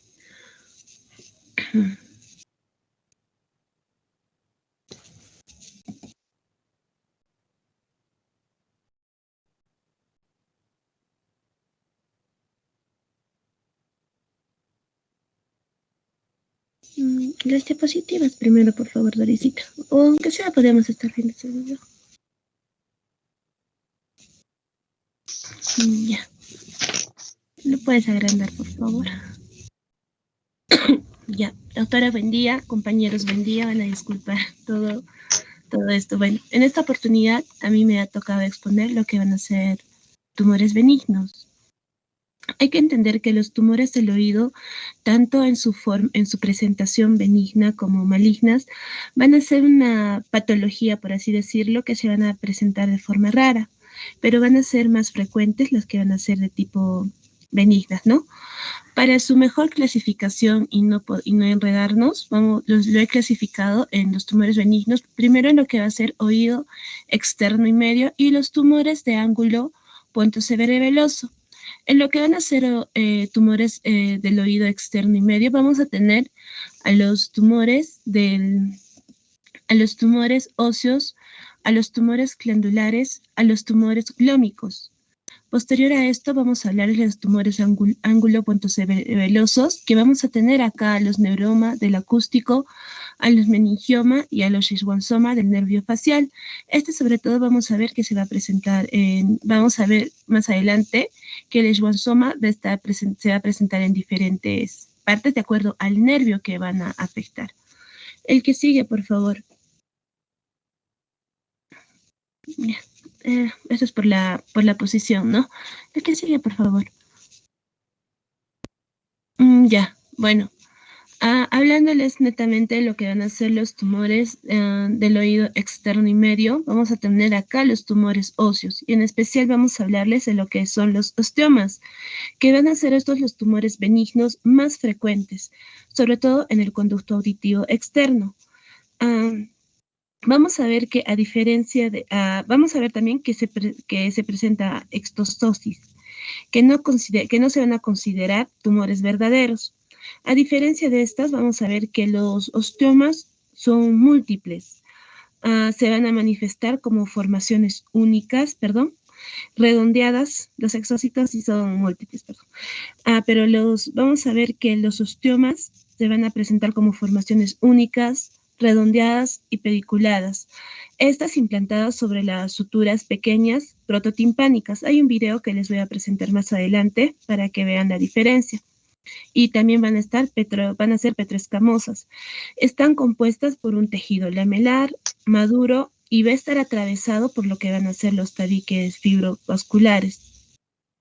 Vamos a tener también otros tipos de tumores óseos que van a ser los osteomas osteoides, que son lesiones similares a los osteomas, pero vamos a ver que estas van a ser dolorosas. Y su sintomatología podría ceder a la aplicación o administración, por así decirlo, de lo que va a ser el acetil salicílico. El que sigue, por favor. Desde el punto de vista, el que sigue. Ya bueno, estamos viendo el gráfico del osteoma, ¿no? En cuanto a vamos a ver que hay la clasificación especialmente de lo que van a ser los tumores se da anatomopatológicamente. Otras lesiones, por ejemplo, parecidas, se van a agrupar bajo el término de lo que van a ser lesiones benignas. Van a ser, por ejemplo, las fibromas osificantes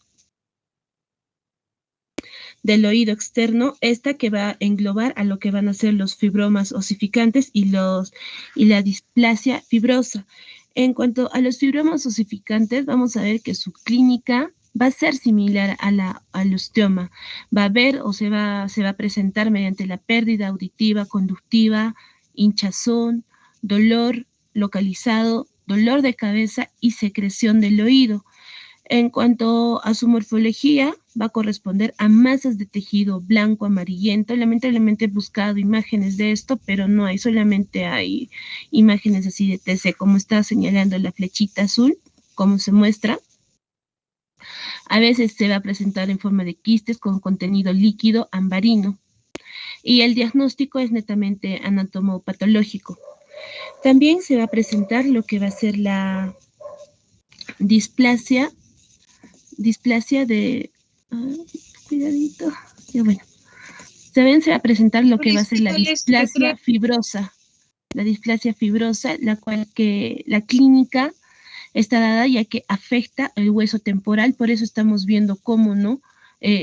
Poco a poco, a medida que se ve el tratamiento, cómo va mejorando el paciente.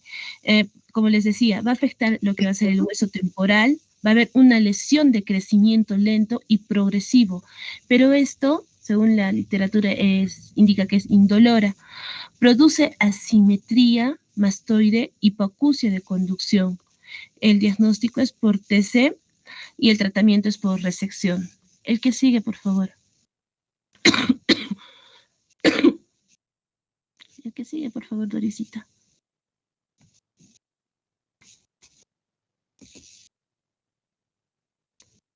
Un tema más, por favor. Muchas gracias. Bueno, acá les voy a hablar, acá por ejemplo les voy a hablar sobre lo que van a ser los tumores glandulares, y como su nombre mismo lo indica, van a venir de las glándulas sudoríparas o ceruminosas del conducto auditivo externo. Vamos a ver que son raras, pero a veces van a ser difíciles de distinguir, ¿no?, de sus variedades malignas. Y vamos a ver que su origen se va a centrar en lo que va a ser la piel del conducto o el oído medio, sobre todo si están evolucionados. En cuanto a su clínica, vamos a ver que se va a manifestar como una masa redondeada, cubierta por piel normal que va a llegar a ocluir el meato. produciendo por ende lo que va a ser una hipoacusia de conducción, por lo cual el paciente recién puede ir o recurre a lo que va a ser la consulta, ¿no? Dentro de esto también vamos a ver que se presentan dos tipos. Ya no los consideré tanto porque no encontraba gráficos como demostrárselo, pero por ejemplo van a ver el adenomas ceruminosos y los que van a ser los adenomas papiliformes. Especialmente ahí hace referencia a lo que van a ser los de adenomas, ¿no? ¿Por qué hace mayor referencia?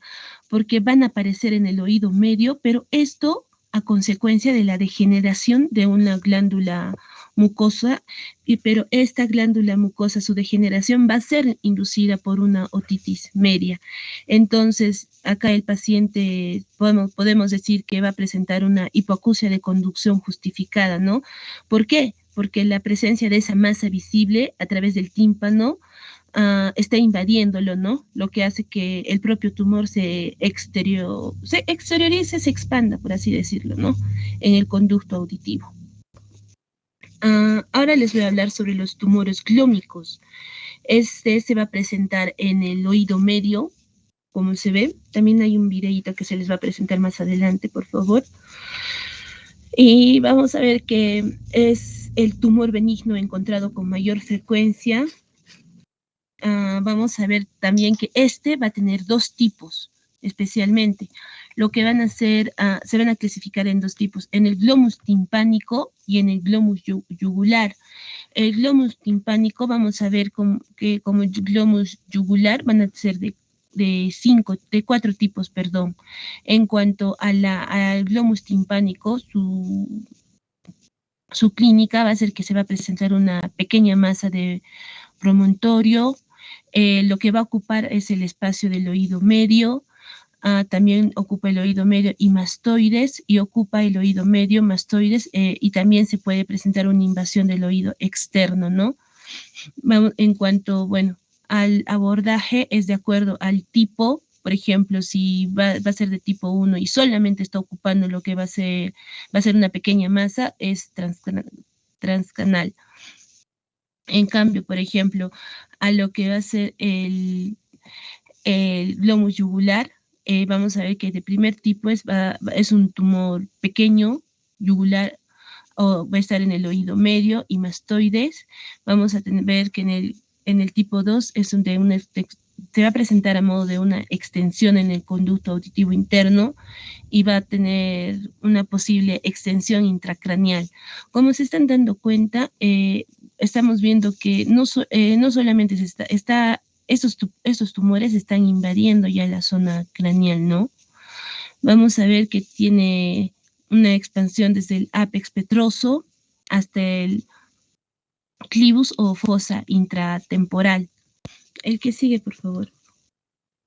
El que sigue, por favor. Bueno, acá les voy a hablar de lo que van a ser los tumores de ángulo pontocerebeloso. Estaba encontrando tiene varias acepciones, varios nombres, por ejemplo, este tipo de tumor, ¿no? Vamos a ver, ya bueno. Vamos a ver, por ejemplo, acá principalmente va a estar el neuronioma del acústico, pero de repente van a encontrar en diferentes literaturas con diferentes nombres porque es uno de los tumores mayormente estudiados. Vamos a ver que también se puede llamar schwannsoma vestibular, neuroma acústico o neuroma acústico. Todos, como ven, el schwannsoma viene porque está de... ¿Por qué schwannsoma? Schwannoma. Perdón, doctora. Vamos a ver que este es un crecimiento lento, se va a desarrollar a partir de los nervios auditivos y de los que inerva del oído interno. Vamos a ver que por ejemplo, es un tumor que se va a ubicar detrás del oído, exactamente bajo el cerebro, ¿no? En alguna literatura dice. Vamos a ver que es la sobreproducción de las células de Schwann que crecen, que va a afectar los nervios auditivos y del equilibrio. Por ende, ahí vamos a ver ya su principal clínica, ¿no? Porque por el tipo de afectación que va a dar, entonces va a haber pérdida auditiva, unilateral o asimétrica. Y bueno, también va a estar presente el tinnitus, mareos, el entumecimiento facial, ya que va a afectar al nervio trigémino. En cuanto a la clínica, se podría presentar por los signos tempranos que estaba presentando, ¿no? Valga la redundancia.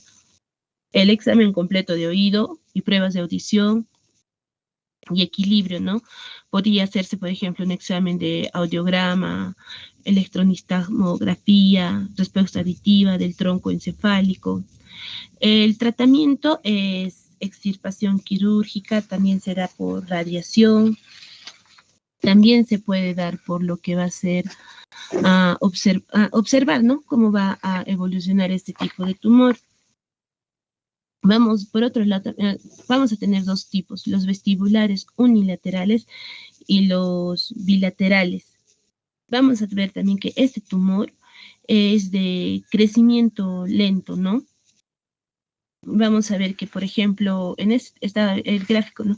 Vamos a ver que el tumor va a provenir sobre todo de lo que va a ser una sobreproducción de las células de Schwann. Estas células que normalmente envuelven a las fibras nerviosas, como por ejemplo la piel a modo como de piel de cebolla, para esto con el fin de sostener y aislar los nervios.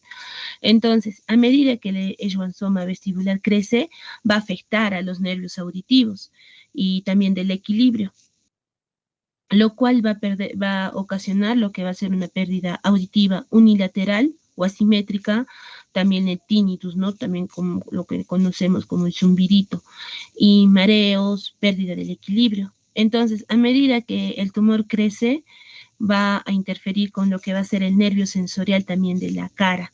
Acá entonces afectando a lo que va a ser el nervio trigémino. Y esto causa entumecimiento facial. ¿Nervio trigémino? Sí, doctora. Porque va ahí en tu figura, por ejemplo, donde está la flechita, que dice neurinoma del acústico. Ya, el que está al lado, ¿qué cosa es? El nervio facial, doctora, este de acá, el que está señalando. Facial. ¿Y por qué hay manifestaciones del quinto par? Porque ahí en el conducto auditivo interno solo está el nervio facial y el nervio cócleo vestibular. Y eso explica las manifestaciones. Hay manifestaciones cocleares, que sería hipoacusia y el acúfeno, manifestaciones vestibulares, que sería esto de la inestabilidad, y manifestaciones del nervio facial. Sí, doctora, por eso le decía que a medida que crece el tumor podría interferir con lo que es el nervio sensorial de la cara, doctora. Bueno, ya, sí. Eso encontré, doctora. Ya, bueno.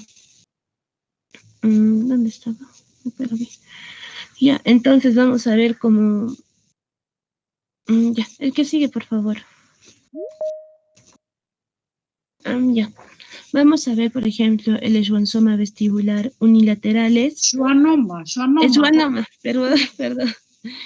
Schwannoma vestibulares unilaterales y los schwannomas vestibulares bilaterales. Como sus nombres mismos lo indican, unilaterales porque va a afectar a un solo oído y bilaterales porque van a afectar a ambos oídos. Por ejemplo, podríamos hacerle una diferencia aparte de solamente que afecta a uno a otro o a ambos oídos, ¿no?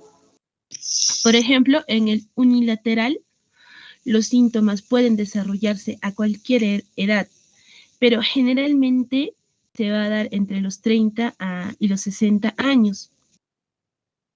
La mayoría de estos schwannomas no son hereditarios y ocurren esporádicamente, versus el schwannoma vestibular bilateral, que afecta a ambos nervios auditivos y este generalmente está asociado a lo que van a ser un trastorno genético, ¿no? Llamado neurofibromatosis de tipo 2, que las personas sanas, por ejemplo, que la mitad, de las personas afectadas han sido heredadas, ¿no? Por un padre afectado. Los síntomas se podría presentar en la adolescencia o en la adultez temprana. Van a desarrollar múltiples tumores relacionados al cerebro y a la médula espinal. De eso también hay, tengo un videíto que se les va a mostrar cómo se hace la intervención quirúrgica, ¿no? El que sigue, por favor. Que sigue, por favor. Ya bueno, esto es un tipo de tratamiento que se podría dar, ¿no? A los schwannomas. De acuerdo a los candidatos a los que van a hacer el tratamiento con radiocirugía, como nos indica, ¿no? Pacientes con graves problemas médicos que contraindiquen una intervención quirúrgica, sujetos de edad muy avanzada, pacientes con tumores bilaterales y casos de sordera contralateral. ¿Por qué les puse esto? Porque generalmente el tratamiento de los tumores del acústico ha sido motivo de controversia durante años, ¿no? Y para esto deben ser extirpados quirúrgicamente. Bueno, el que sigue.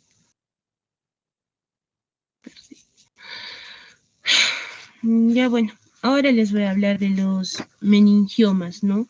El meningioma se van a originar en lo que va a ser la dura madre en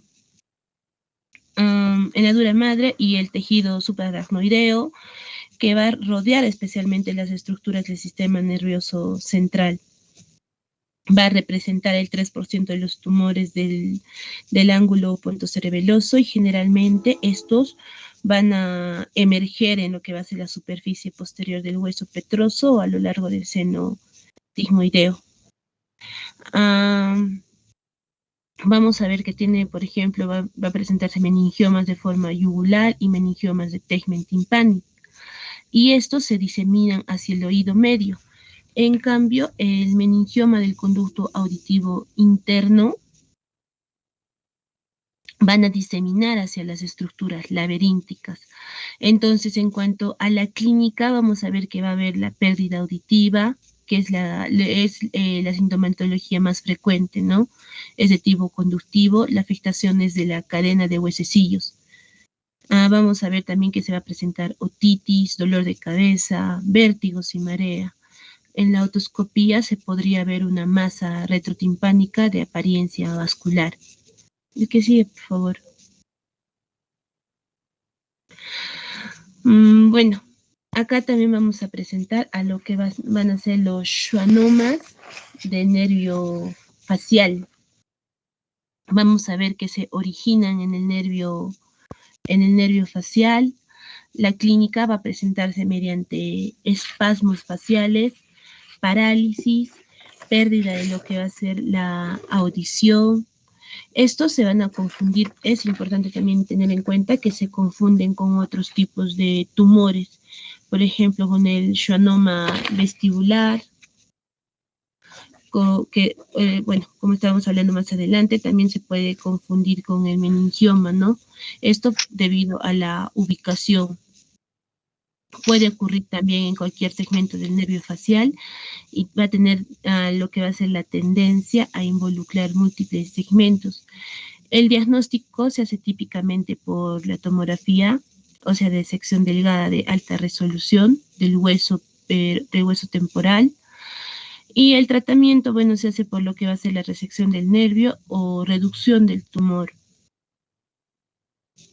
Entonces, también acá vamos a ver, por ejemplo, que el efecto de masa de los nervios adyacentes pueden causar lo que va a ser la pérdida auditiva neural sensorial, ¿no? O incluso también lo que va a ser la pérdida auditiva conductiva. Esto siempre y cuando si el crecimiento del oído medio altera lo que va a ser la función normal de los huesecillos. Y bueno, como también los otros schwannomas en otros lugares que se van a originar, este tipo de schwannomas del nervio facial, como les decía, ¿no? Se van a originar en lo que va a ser la superficie del nervio. Estos, ¿cómo les diría? Si desplazan y separan lo que van a ser las fibras nerviosas sobre su crecimiento, bueno,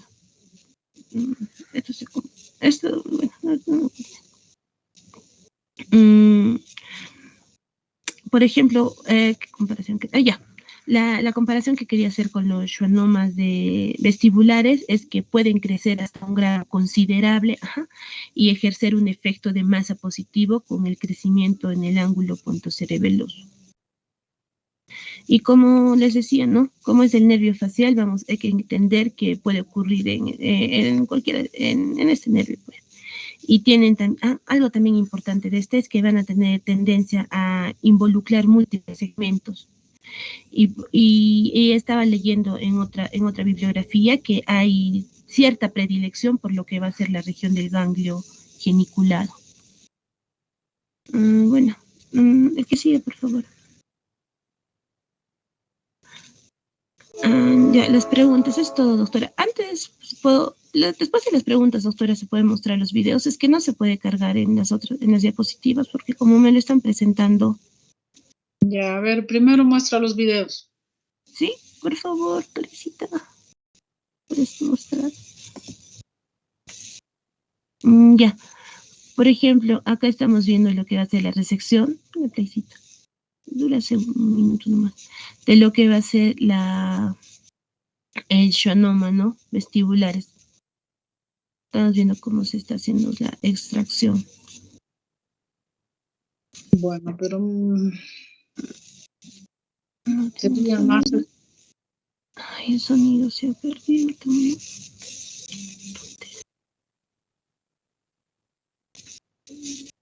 No va a salir.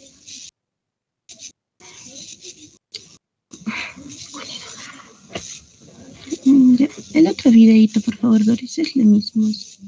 Está viendo sobre la recesión.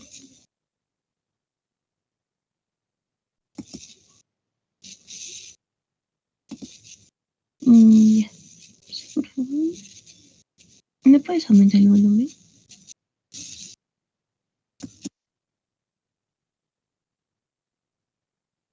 El conducto auditivo es una estructura tubular compuesta por piel y cartílago en su parte externa y por piel y hueso en su parte interna, y que tiene una angulación para prevenir o proteger la entrada de cuerpos extraños. Aquí podemos verlo en TAC. Aquí podemos ver un conducto auditivo normal, con la parte exterior donde se ven los pelos y la parte interior donde está una piel muchísimo más fina, ya sin pelos. Las paredes de hueso son completamente lisas. Aquí vemos los pelos del conducto auditivo externo y en la parte más interior vemos estos bultos de hueso que son los llamados osteomas. Son excrescencias óseas que crecen en la parte interior del conducto. No se sabe muy bien cuál es la causa por la que se presentan, pero existe una teoría. ¿De eso qué imagen es esa? No es normal.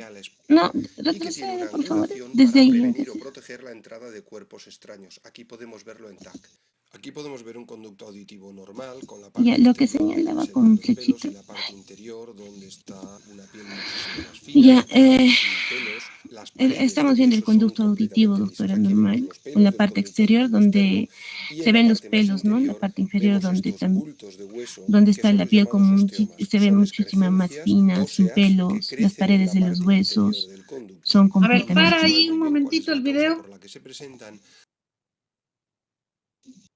Ya, a ver, ahí descríbelo.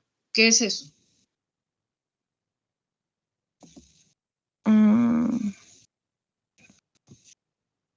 Dos veces ya me has dicho conducto normal. Ahí yo no veo nada normal. No, hasta que estaban entrando, doctor. Bueno, ahora está parado, ahora descríbele. Estamos viendo el interior del conducto, doctora, que no se ve muy bien, ¿no? Lo cual se presenta.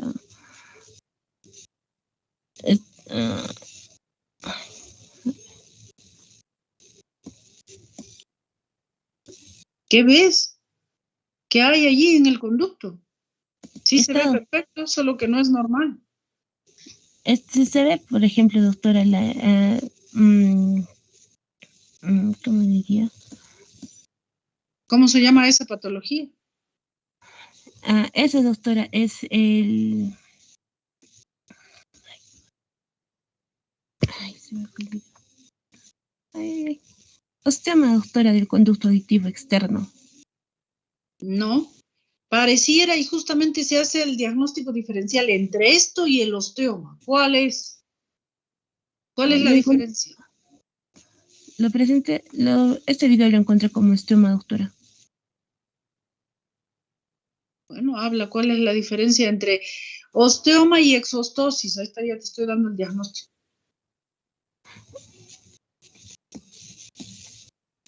¿Cuál es la diferencia entre ostoma y exostosis?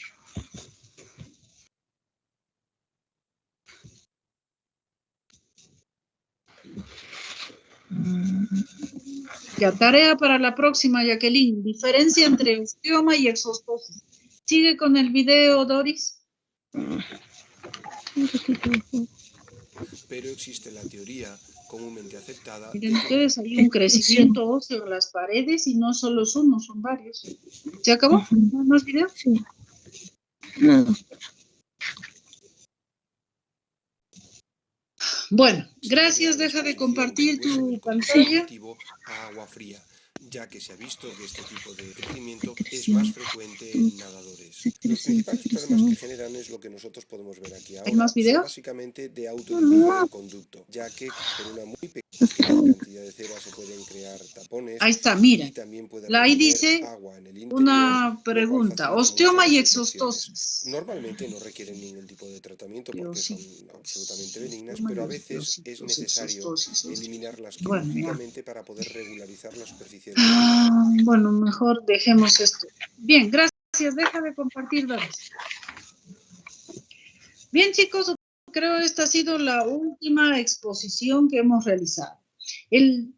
No sé por qué no siempre toman en cuenta las cosas que se les dice y eso influye, por supuesto, en vuestra calificación. Siempre hemos dicho de que, por ejemplo, y mucho más, que incluso cuando respondan las preguntas, lo ideal es que prendan vuestra cámara y mucho más cuando tienen que exponer. En la exposición de los temas que se les ha asignado para exposición, parte de la calificación era eso, prender la cámara, porque los gestos, los ademanes, las cosas que uno hace para explicar, de todas formas ayudan y además también resulta menos monótona la exposición. Segundo, la presentación. Eso ya desde la época de las exposiciones presenciales, ¿no? No van a exponer a la universidad en pijamas y tampoco van en ropa deportiva, ¿no es cierto? Entonces eso también se califica. Otro aspecto es la forma de exponer el tema. Entonces, si no van a tener el puntero con el cual anotar alguna cosa, hacer notar o describir, pues entonces ustedes le ponen flechitas, ustedes son tan tecnológicos. Incluir muy bien los videos que han hecho los que lo han presentado bastante bien, pero hacer de que la exposición sea mucho más amena, mucho más descriptiva. Si ustedes se me ponen a leer el texto que está allí, pues resulta bastante monótono y llama poco la atención y realmente no cumple con los objetivos que tenemos. Entonces ahí, por ejemplo, ha habido muchas faltas y solo creo que 2 o 3 han prendido cámara. A ver, si alguien me olvido, díganme. Por ejemplo, Mariela prendió cámaras, ¿sí o no? Mariela Guamán. Yoshimardo, ¿prendió o no? Creo que sí. A ver, ¿quién más? Doctora. A ver, ¿alguien más? Porque solo tengo 2 o 3. El tercero no me acuerdo ahorita quién es. Lucas Santiago Alférez, cuando expone trauma a nivel de la faringe. Alférez, Santiago Alférez. Ya, sí prendió cámara. Bueno, son los únicos 3 que me han prendido cámara. Dígame, Paloma también. Paloma, Morales ¿no? Flores, prendí mi cámara. ¿Le puedo mandar un screen del video, doctora? Paloma, cierto. Ya son los únicos 4 en toda la exposición que han mandado o por lo menos se han presentado, se los ve que están exponiendo y lo han hecho varios de ustedes, bueno, apoyándose de videos y de otras cosas.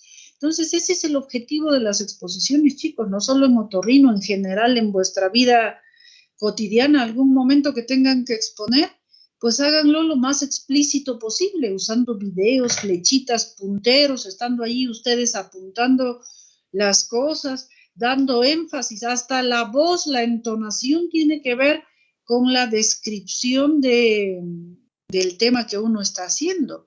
Entonces, también vuestros calificativos van en relación a eso. Así que salvo 4, por ejemplo, en presentación, en prender cámara, y en descripción han perdido 3 puntos que supongo son importantes para ustedes. Muy bien, a ver, ¿alguna duda, pregunta más, chicos? Entonces, a ver, envíen vuestras preguntas y nos estamos viendo en la próxima clase. ¿Ya? Ya, doctorita, muchas gracias. Muy bien. Gracias. ¿Luego? Dime. Sí, Doris, dime.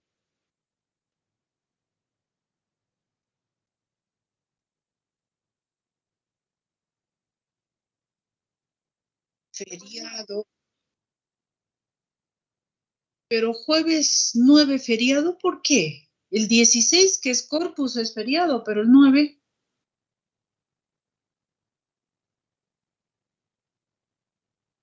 Ah, en los desfiles. Bueno, en todo caso, díganme cuándo vamos a recuperar.